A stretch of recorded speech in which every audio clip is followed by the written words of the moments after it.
મહિલા arts college નડિયાદમાં Acharya છે અને એમણે ઘણી બધી પ્રવૃત્તિઓ અને સાહિત્યિક કાર્યક્રમો કરીને કોલેજને ધમધમતી બનાવી દીધી છે. લગભગ ત્યાં વર્ષમાં 4-5 એવા કાર્યક્રમો હોય અને મોટા કાર્યક્રમોનું આયોજન પણ બહુ સરસ રીતે હસીબભાઈ કરી શકે છે. એમણે બહુ સરસ સંપાદનો આપણને આપ્યા છે ગોવર્ધન રામ વિશે. પણ વિદ્યાર્થીઓને ખાસ હું વાંચો નહીં તો એ નજર ફેરવવાનું કહું એવું એક સંપાદન છે, સાહિત્ય સામયિકો, પરંપરા અને પ્રભાવ. તમારે એક વિષય અભ્યાસક્રમમાં આવે છે સામયિકો વિશેનો, તો તમે નજર ફેરવો તો પણ તમને ખ્યાલ આવશે કે આપણે ત્યાં કેટલા બધા સામયિકો હતા અને એ કેવી રીતે ચાલતા હતા. તો હસીબભાઈને હું વિનંતી કરું વક્તવ્ય આપવાનું. માફ કરજો, એક વાત કેવી ભૂલાઈ ગઈ અને એ છે કે એના મોટાભાગના અનુવાદો રૂપેલા સાહેબે કરેલા અનુવાદો નાખીને અને એમના એક લેખનો વાર્તાઓ પણ કરી છે દ્વારા પુસ્તકમાંથી લીધેલું છે.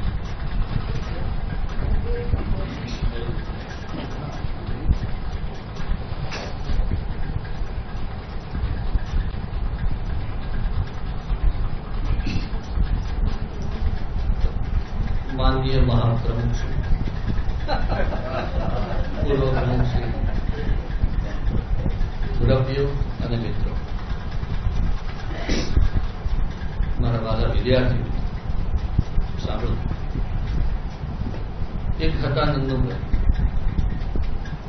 એટલે કે નરસિંહરાવ, એટલે કે કુસુમમાળાથી નુપુર શંકર સુધીના 5 સંગ્રહો આપનાર નરસિંહરાવ ભોળાનાથ દિવેટિયા. કદે ઠીંગણા, શરીરે સ્થૂળ, વિશાળ કપાળ, છેડા કાપેલી મૂછો, ફૂલેલા ગાલ, મોંના પ્રમાણમાં જરા ઝીણી ને ઊંડી ઉતરી ગયેલી આંખો, એને હંમેશા ઢાંકતા સોનેરી ફ્રેમના ગોળ ચશ્મા, માથે મોટી સોદા હેર, ઘાટ વિનાનું પાટલું, શિયાળામાં હાફકોટ ઉપર કાશ્મીરી ડગલો અને ચોમાસામાં મોટા બૂટ અને ઓવરકોટ. 365 દાડા હાથમાં છત્રી તો ખરી છે. પૂજા કીર્તનમાં અને ઘરમાં ધોત્યું ને બહાર પિતાંબર. એમનો અવાજ ભલે સ્નેહ કર્યો, છતાં કર્કશતાથી અળગો તો નહીં છે. સ્વભાવ ક્રોધી, છતાં મમતાથી અળગો તો નહીં છે. બુદ્ધિ તીવ્ર તર્કવાળી ને છતાં પ્રભુ શ્રદ્ધાથી અળગી તો નહીં છે. હાથમાં કલમ પકડી ચિંતન ભારે માથું સહેજ આગળ નમાવી અદ્રશ્યને દ્રશ્ય કરવા મથતી વિવેચક નરસિંહરાવની મૂર્તિ, કે પછી પ્રકૃતિએ ખુલ્લા મૂકેલા ભંડારના આનંદની અનુભૂતિ કરાવતી કવિ નરસિંહરાવની મૂર્તિ કરતા આશા નિરાશાથી ભરેલી, ઉગ્ર, ભવ્ય, ટેકેલી, માનવ સહજ સ્વભાવોથી ઉભરાતી પેલા સ્મરણ સંહિતાકાર નરસિંહરાવની મૂર્તિ વધારે આકર્ષક, સફળ અને કોઈ ભવ્ય યોદ્ધાના દર્શન કરાવનારી છે. કારણ કે સ્મરણ સંહિતા વાંચતા વેમ આ કવિની આપણા મનમાં જે પહેલી છાપ આવે છે તે સંયમની ઢાલ પર અનંત ઘા ઝીલતા એક યોદ્ધા તરીકે.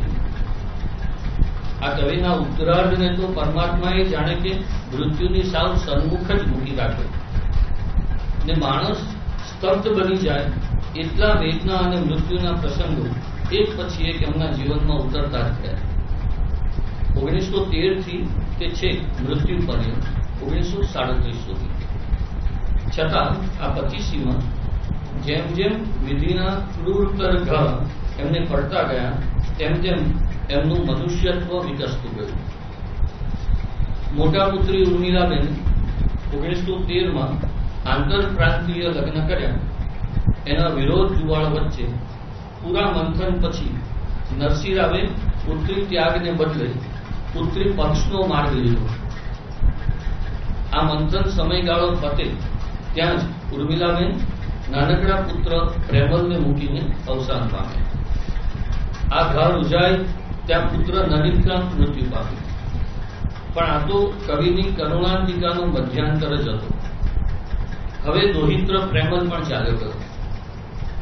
ત્યારબાદ સૌથી નાના પુત્રી લવંગિકાનું પણ અવસાન થયું.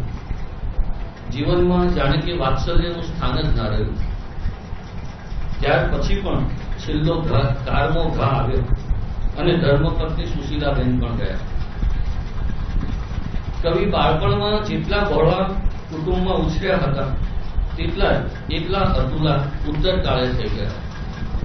માર્ગીને વિશાળે તદ્દન અંધાવસ્થામાં ક્ષણે ક્ષણે મંગલ મંદિર ખોલવાની પ્રતીક્ષામાં વીતતા દિવસોમાં નરસિંહરાવને જોઈએ તો બલબલાના રોમાંચ ખડા થઈ જાય તેવું એક દ્રશ્ય હતું. છતાં આવી પ્રબળ વેદના છતાં એમની માંગલ્યની સમતોલ અભિવ્યક્તિએ જ આપણને આપણી કરુણ પ્રશસ્તિઓમાં નમૂનેદાર ને નોંધનીય સ્મરણ સંહિતા આપી છે. 1914માં નુપુર જંગારની પ્રકાશન વેળાએ એક ટીકાકારના મત જોડે સંમત થઈને એમણે લગભગ જાહેર કરેલું કે આ જંકાર પોતાની કવિતા દેવીના વિસર્જન કાળના જ છે. એમની પ્રસ્તાવનામાં પણ તેમણે કવિ પદેથી વિદાયના ઉલ્લેખો કરેલા. આમ છતાં ઉત્તરાર્ધે આવેલા એક પછી એક દારૂણ આઘાતો તેમની કાવ્ય સરિતાને ધક્કો લગાવે છે. શુદ્ધ થયેલી તેમની ઉર્મિમાંથી જેમ વાલ્મીકીનો શ્લોકત્વ પામ્યો એ ન્યાયે ગુજરાતી કરુણ પ્રશસ્તિની કેડીને નમૂનેદાર સ્મરણ સંહિતા મળે છે. કોને ખબર હતી કે નરસિંહરાવનો આવો દુર્ભાગ્યપૂર્ણ ઉત્તરાર્ધ ગુજરાતી કવિતાને માટે તો આવો સૌભાગ્ય બની જશે. સંસ્કૃત સાહિત્યના અજવિલાપ કે રતિવિલાપ જેવા વિરહ કાવ્યો કે પછી આપણા મધ્યકાળે પ્રેમસખી પ્રેમાનંદે આપેલા સ્વામિનારાયણના વિજોગના પદો પછી અથવા છતાં આપણે દલપતરામના ફાર્બસ વિરહ અને વિલ્સન વિરહથી જ જો આપણી કરુણ પ્રશસ્તિઓનો પ્રારંભ ગણતા હોઈએ તો તેમાં દલપતરામની પૂર્વી વિહીન શબ્દ ચાતુરી, ગોવર્ધનરામની સ્નેહ મુદ્રામાં મળતો ચિંતનનો અતિરેક, મસ્ત કવિ ત્રિભુવનના કલાપીનો વિરહમાં કથતી કથનની પુનરુક્તિઓ, કાશીશંકર મૂળશંકર દવેના નર્મદ વિરહ અને દલપત વિરહ વિલાપ જેવા સામાન્ય કોટીના સર્જનોની સામે 1915માં મળતા સ્મરણ સંહિતામાં પ્રથમ વખત કરુણ પ્રશસ્તિની સફાઈદાર આવૃત્તિ આપણને મળે છે. આથી જ આપણે જો ચોખ્ખી ગુજરાતી કરુણ પ્રશસ્તિઓના પ્રારંભક તરીકે દલપતરામને ગણતા હોઈએ તો તેના તળાત્મક પ્રસ્થાનના આરંભક તરીકે નરસિંહરાવને ગણવા જોઈએ. તેમણે સ્મરણ સંહિતા ધ ગ્રેટ ઇન મેમોરિયલને ધ્યાને રાખીને જ રચી હતી. એનું બાહ્યરૂપ એટલે કે એની આકાર યોજના પણ ઇન મેમોરિયલ જેવી છે અને તેના આંતરિક સૌંદર્યમાં પણ શોક, એની શંકા અને શંકામાંથી ઊભી થતી પ્રભુ શ્રદ્ધા એ તરફનું છે. આ સ્મરણ સંહિતા એટલે 3 ખંડો, એના 13 ઉપખંડો, એમાં વળી 163 ટૂંક અને એ 163 ટૂંકમાં આવતી 660 જેટલી પંક્તિઓ ધરાવતું દીર્ઘ કરુણ પ્રશસ્તિ કાવ્ય. એમાં અનુભવાતો સંયમભર્યો કરુણ, એ કરુણના શામક સમૂહ, શાંતરસ, ઔચિત્યપૂર્ણ પ્રકૃતિ, છંદો વૈવિધ્ય અને હૃદયસ્પર્શી ભાવ સમૃદ્ધિને કારણે તેને પહેલી વખત આપણા કાવ્યભોગી વર્ગનું લક્ષ્ય આ પ્રકાર તરફ દોર્યું. 3 ખંડના કાવ્યનો મોટો ભાગ એનો પહેલો જ ખંડ 5 ઉપખંડોમાં અને 265 ચરણોમાં રોકી દે છે. અહીં કવિ અલ્પ શ્રદ્ધા અને પૂર્ણ શ્રદ્ધા વચ્ચે ઝોલા ખાય છે. પુત્ર વિયોગે તેમને વિહવળ કર્યા છે. તર્કના ખડગો ઉપર વ્યાપેલા ધુમ્મસમાં તેમની શ્રદ્ધા ક્ષણવાર ખોવાય છે. થોડે આગળ જતા એ શંકાઓમાં અટવાયા પણ છે અને પ્રભુને અનેક પ્રશ્નો કરે છે. પહેલા બંને ઉપખંડોમાં કવિની શ્રદ્ધા આ રીતે શંકાના ઝાંખરામાં સતત ગૂંચવાયેલી જોવા મળે છે. એમનું હૃદય પુત્ર મૃત્યુ પામ્યો હતો તે પહેલા જે દિવાલની ઓથે સૂતો હતો એ દિવાલ ઉપર અનેક પ્રશ્નો કરે છે. એ હૃદય પેલી પાષાણની ભીત અને ભીત પર એમને દેખાતા વજ્ર તાળાઓમાં સતત પ્રશ્નો કરે છે. શ્યામ પડ તિમિરો તણા માર્ગ મુજ જો આવરે, ભીત દૃઢ પાષાણની આ કોણ રચી ઊભી કરે, દ્વાર નહીં દેખાય ના કોણ એ દેખાડશે, દિવ્ય બળથી ભીંત એ હા કોણ તોડી પાડશે, દ્વાર દેખું બંધ ત્યાં વજ્ર તાળું માર્યું, ઊંચીઓ વિધ લઈ ઉઘાડવાને હું મથું. પરંતુ આ કવિ પિતા હૃદય તુરત જ અશ્રદ્ધા અને નાસ્તિકવાદ જેવા વિઘ્નોને પાર કરીને અજ્ઞાનના કળવળમાંથી છૂટે છે. અગાઉ કાવ્યારંભે કુદરતના સૌંદર્યને અને સંગીતને ટૂંકના પોથા હેઠળ ન માણી શકનારા કવિ હવે તારાઓનું સંગીત ધીમે ધીમે સાંભળવા માંડ્યા છે. એમના મનનું સમાધાન થતાં જ પેલી પાષાણની ભીતના દ્વારે મારેલું તાળું ખોલવાની ગૂંચી એમને મળી જાય છે. અમરભૂમિના દિવ્ય સંગીત સ્વરો હૃદયમાં સ્થિર થતાં જ મિથ્યા શોકથી મુક્ત બની તેઓ સમાધાન મેળવે છે. તિમિર નથી ભીંત કો દૃષ્ટિ તારી આગળ, નાસ્તિકતાનું સત્ય જો તો ભીંત તિમિરો સરી પડે. ભીંત નહીં તો દ્વાર શું, ભીંત નહીં તો દ્વાર શું, દ્વાર નહીં પછી ઊંચી, જીવવું જીવવું સુખ સેવવું એથી મધુરી સ્થિતિ. વસ્ત આશા તજ નહીં કી નીર સરકી જશે, બંધ દ્વાર ઉઘાડવા લે ઊંચિયા પુષ્કર વિશે. આખા સ્મરણ સંહિતાની સિરમોર સમી કાવ્ય પંક્તિઓ મંગલ મંદિર ખોલો જેટલી મહત્વની છે એટલી જ મહત્વની તેની કાવ્ય યોજના અને સ્થાન યોજના પણ છે. આ પંક્તિ ભાવો આવે તે પહેલાની અને પછીની ભૂમિકા કવિએ ખૂબ કળાત્મક રીતે રચી છે. સ્વજનના મૃત્યુનો વિરહ કોઈ પણ નબળા કવિને આક્રોશી બનાવી શકે, પણ આ કવિ તો કાવ્ય જ્ઞાતા છે. પોતાના વ્યક્તિગત શોકોદ્ગારોને સાર્વજનિક બનાવવા સક્ષમ છે. કરુણને શાંતમાં ભેળવવા કે વિરહને શ્રદ્ધા ભક્તિનો પાશ ચડાવવા જાગૃત છે. તેથી કવિજી પ્રભુ શ્રદ્ધા તરફ વળી છે. એ શ્રદ્ધા તેમને બધા દ્વાર ઉઘાડી આપવાની ખુશી આપે છે. અત્યાર સુધી પ્રભુ સામે કે મૃત્યુ સામે કે કુદરત સામે જે પ્રશ્નો અને જે બળાપો કાઢતા હતા એ જો હવે થોડોક પણ વધારે લંબાયો હોત તો એ પુનરુક્તિ અને બુદ્ધિ તર્કના અતિરેકની મર્યાદામાં સરી પડત અને તેથી કાવ્યશિલ્પને નુકસાન કરે. પણ આ કવિ તો જેટલા પુત્ર વત્સલ છે એટલા જ કાવ્ય વત્સલ પણ છે. તેથી કવિતાનો સૂર હવે પરલક્ષિતા તરફ વળે છે. તેમના શોકોદ્ગારો સાર્વજનિક બને છે. શાશ્વત હૃદયમાંથી સાચા જ્ઞાનના ઉદય થકી દિવ્ય વાણી, દિવ્ય શ્રદ્ધા, દિવ્ય મંદિર ઉઘાડવાની ક્ષણ ઉદ્ભવ એટલે કે આખા દીર્ઘ કાવ્યમાં કાવ્ય કળાની પ્રથમ ટોચે આપણને આ કવિ ભૈરવીમાં લઈ જાય છે અને પછી ગાય છે કે જીવન વન અતિ વેગે બતાવ્યું, દ્વાર ઉભો શિશુ ઘોડો દયામય મંગલ મંદિર ખોલો. આ રીતે અલ્પ શ્રદ્ધાથી કે શંકામાંથી પૂર્ણ શ્રદ્ધા તરફ વળતું આ ક્રમિક પરિવર્તન કાવ્યને ચિરંજીવ બનાવે છે અને કળાત્મક પણ. બીજા ખંડમાં કવિને પુત્રના પરલોકના વિચારો આવે છે. એનું ભૌતિક રૂપ સ્મરણોમાં જળવાશે કે નહીં એની વિટંબણા પણ અનુભવે છે અને અંતે પોતાના બાળકને પ્રભુના ધામમાં નવજીવન ભોગવતા કલ્પીને સંતોષ પામે છે. છેલ્લા અને ત્રીજા ખંડમાં કવિએ મૃત્યુ પારના ગંભીર પ્રશ્નોની વિચારણા કરી છે. પોતાના ભ્રમ નિરસનને અંતે નાસ્તિકવાદ ઉપર વિજય મેળવીને કવિ હવે મૃત્યુના દુઃખને તુચ્છ ગણે છે. એને વિરહને બદલે સંવેદન ગણે છે અને મૃત્યુને પેલે પારની તત્વ વિચારણા માંડે છે. આપણને પ્રશ્ન થાય કે આ તત્વચિંતન એ શું કવિતાને અનુકૂળ વ્યાપાર છે ખરો?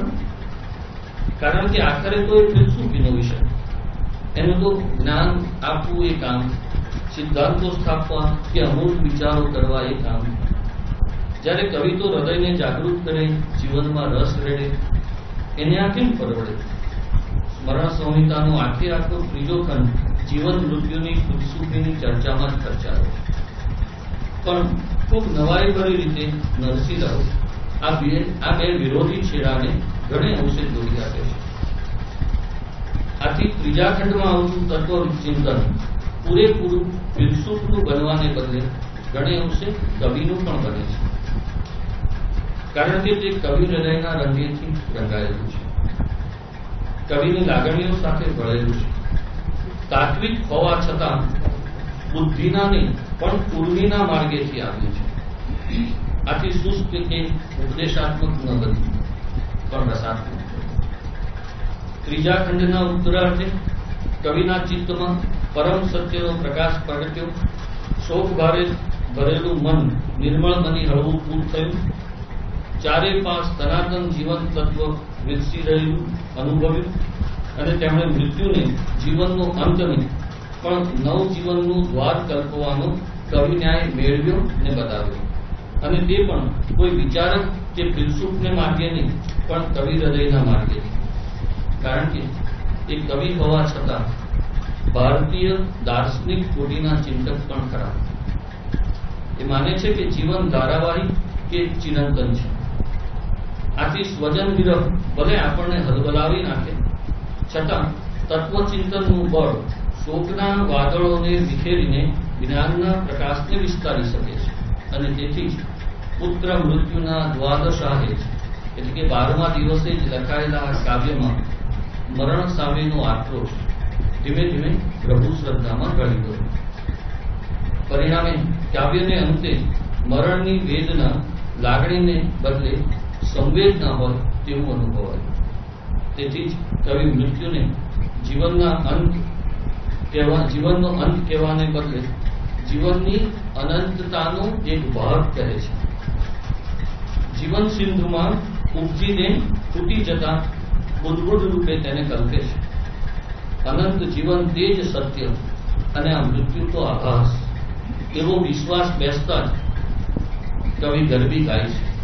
મૃત્યુ મરી ગયું રેલો, ઉડી ગયો બ્રહ્મ, ભાર ગયો મમ, મન નિર્મળ થયું રેલો, મૃત્યુ મરી ગયું રેલો. આ ગરબી કાવ્યશિલ્પની કળાત્મકતાની બીજી ટોચ છે. આખા કાવ્યમાં મહદઅંશે ફરીથી ભલે ગવાયો પરંતુ રસમાં ઉણપ કે એકવિધતા ન જણાય અને સૂક્ષ્મ કે ગંભીર વિષય પણ ધારી અસર ઉપજાવી શકે તે રીતે ગરબીના આકારનો યથોચિત ઉપયોગ કર્યો. વળી હૃદયના શોકભારને હળવો થતા જ મનની એ હળવાશ વ્યક્ત કરવા કોઈ અક્ષરમેળ કે માત્રામેળ છંદ કરતા ગરબીનો આ લયાત્મક ઢાળ અહીં વધારે અસરકારક જણાય. સ્મરણ સંહિતાનું બીજું આકાર વૈવિધ્ય આખ્યાયિકાના વિનિયોગો છે. શૃંગારશા અને સંધ્યાવતીના આખ્યાનની કથા અહીં ભાવને જોડવા અને સાથે સાથે આકારને નિખારવા પણ મૂકાય છે. ભગવાન પોતે અઘોરી રૂપ લઈને આવે, સગાળસા શેઠ દંપતીની કસોટી કરવા પુત્રની માંગણી કરે. તે ભક્ત યુવક કોઈ શોક વગર પુત્ર પ્રસાદ ધરી દે, પ્રભુ પ્રસન્ન થાય, પુત્ર પાછો આપે અને સાથોસાથ એ રીતે કદી પુત્ર વિયોગ નહીં કરાવવાનું વચન પણ આપે. કવિને પોતાના પુત્ર વિયોગે આ કથા યાદ તો આવે છે અને પ્રભુની અકળ લીલા સામે પ્રશ્નો કરવાને બદલે એ આખ્યાયિકામાંથી બોધ મેળવે છે કે પુત્ર ગયો છે છતાં ગયો નથી. કાવ્યના અવયવોને બરાબર સાંકળીને આ ગરબી અહીંયા મૂકાઈ છે. નરસિંહરાવનું કવિ તરીકેનું પ્રધાન લક્ષણ તો માનવ હૃદયના રસ સ્થાનોને પ્રકૃતિ સાથે સંયોજવામાં છે. ગોવર્ધન રામે તેમને poet of the sun, moon and સ્ટાર્સના કવિ ગયા હતા. આનંદ શંકરે પણ તેમની પ્રતિભા પ્રકૃતિ કવિ તરીકે હજી હોવાનું લખ્યું.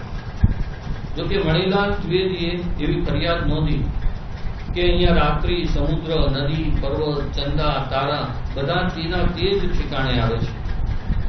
પણ મને લાગે છે કે આ ઠેકાણે આવવું તે કરતા એ જ્યાં આવે છે ત્યાં રસને, ભાવને ઉપકારક છે કે કેમ એની તપાસ કરવી જોઈએ. અને તેનો જવાબ અહીંયા મોટે ભાગે હકારમાં મળે છે.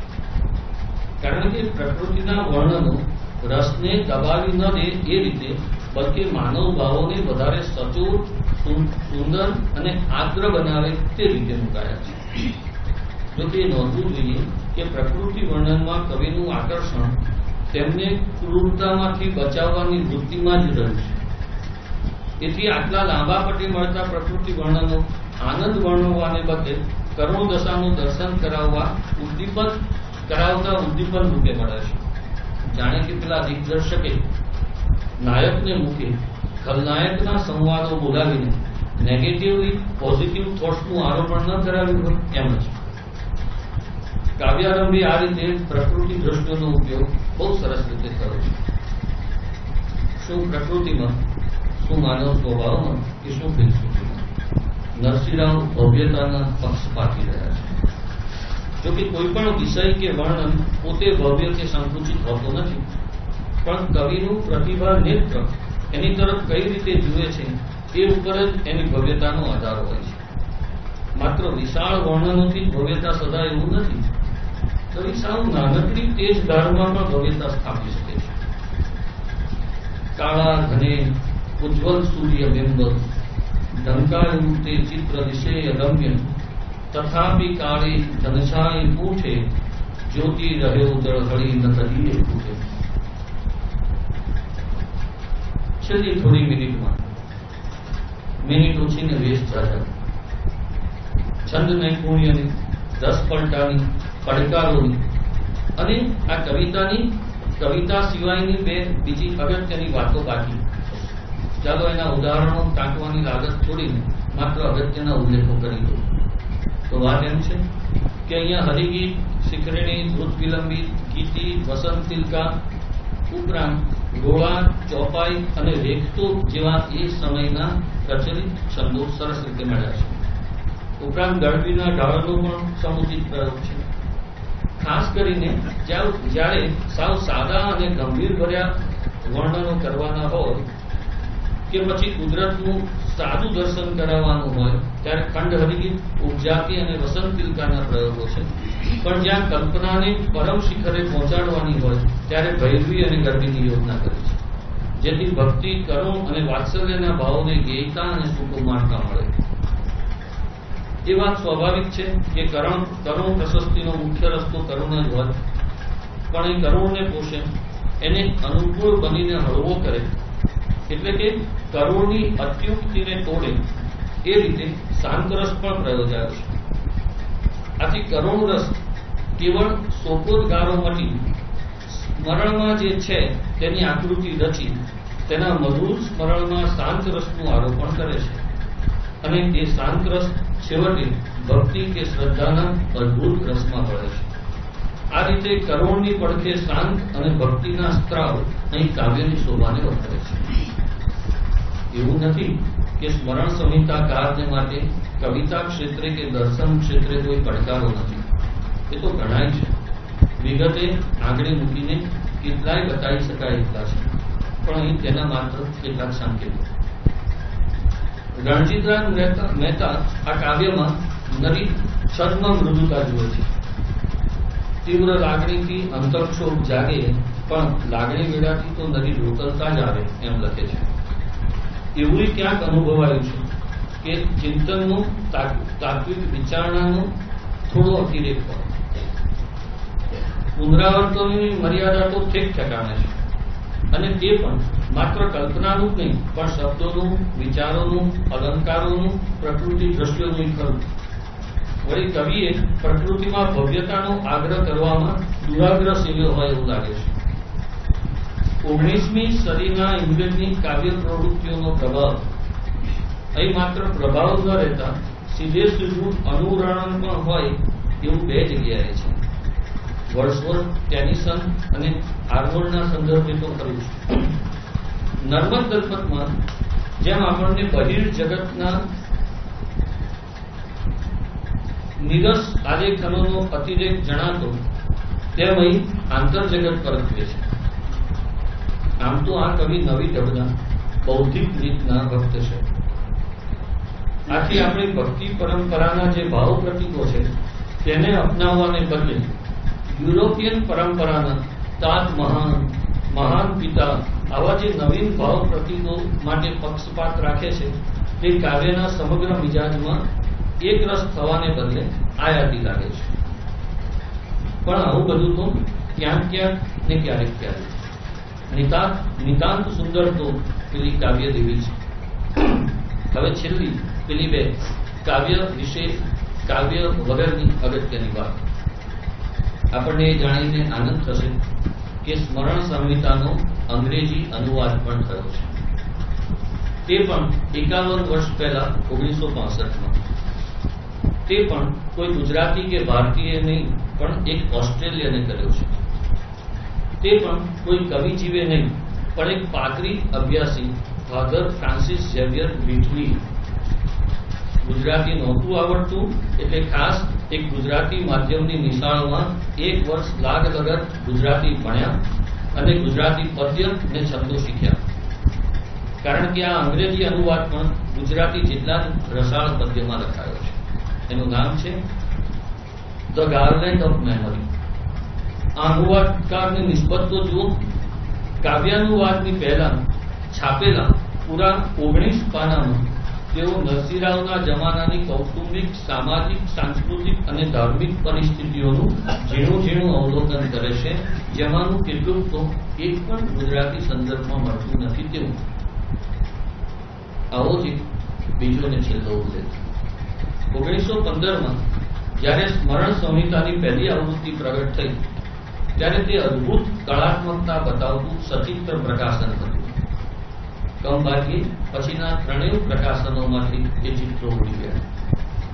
કોઈ દીર્ઘ કાવ્યખંડને પસંદ કરીને એના સમગ્ર ભાવને ચિત્રરૂપ આપવું, એવો આ ક્રિએટિવ ખ્યાલ બીજા કોઈનો નહીં, પણ 20મી સદીના દૃષ્ટિવંત તંત્રી હાજી મોહમ્મદ અલ્લારખિયાનો હતો.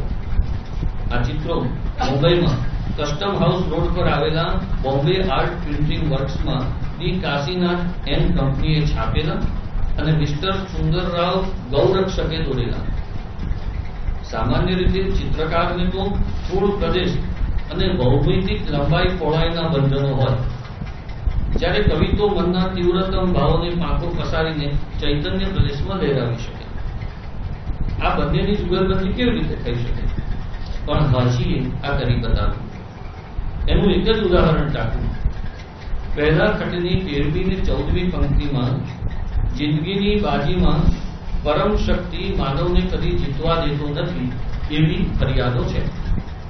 આનું ચિત્ર દોરતા કલાકાર જગપટનો ખ્યાલ ખુલ્લો કરવા વિશ્વના નકશાઓની રેખાઓ મૂકે છે. એના બિછાના ઉપર ચોપાટની રમત પાથરે છે. તેની ઉપર મનુષ્ય રૂપી સોગઠાઓ ચિતરે છે અને પછી એક અદૃશ્ય શક્તિના સબળ હાથનો પંજો આ સોગઠાઓને એક પછી એક ઉઠાવતો હોય તેમ ચિતરે છે. આ રીતે પસંદગીની પંક્તિઓ ઉપર ચિત્રો મુકાયા પછી પુસ્તકને અંતે એ ચિત્રોની સમજૂતી આપતી ચિત્રદીઠ લાંબી ટિપ્પણ પણ મુકાઈ છે અને તે પણ હાજી મોહમ્મદે જાતે લખી છે. 20મી સદીના આરંભગાળે આ રીતે ચિત્રકળા અને કાવ્યકળાની સહોપસ્થિતિની સંગીત પરિકલ્પના હાજી સિવાય બીજું કોણ કરી શકે? કાશ તમારા બધા જોડે ઘડિયાળ ન હોત, મને સમયની આવી બાંધણી ન હોત, આવા સંવર્ધક સંચાલક ન હોત, આપણને સૌને પેટ પૂજાની ઉતાવળ ન હોત અને મને આ ટોપીવાળા સાહેબ જેવા સાહેબોનો ડર ન હોત, તો હું આમ પરાણે ન અટકી જાત. છતાં પરાણે એટલું સમાપન કરીને અટકું કે જેમ કાવ્યાંતે પેલા કવિને કળ વળી મૃત્યુનો શોક ગયો, કાવ્ય સંગીત પૂર્યું, દિવ્ય સંગીત સંભળાયું અને મૃત પુત્રની પ્રકાશમય મૂર્તિ હૃદયમાં ખડી થઈ.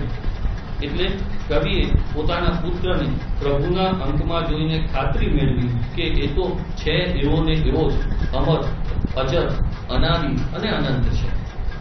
મિત્રો, કોઈ પણ ઉત્તમ કાવ્યનું અંતિમ લક્ષણ આ જ હોય છે: અજર, અમર, અનાદિ અને અનંત ભાવોને પ્રગટાવવાનું. સ્મરણ સંહિતાનું પણ આવું જ પણ. આભાર.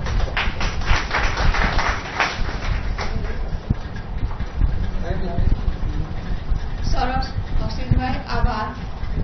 સમયસર આ બેઠક પૂરી એ રીતે થાય છે કે અડધો કલાક મોડી શરૂ થાય અને અડધો કલાક મોડી પૂરી થાય છે.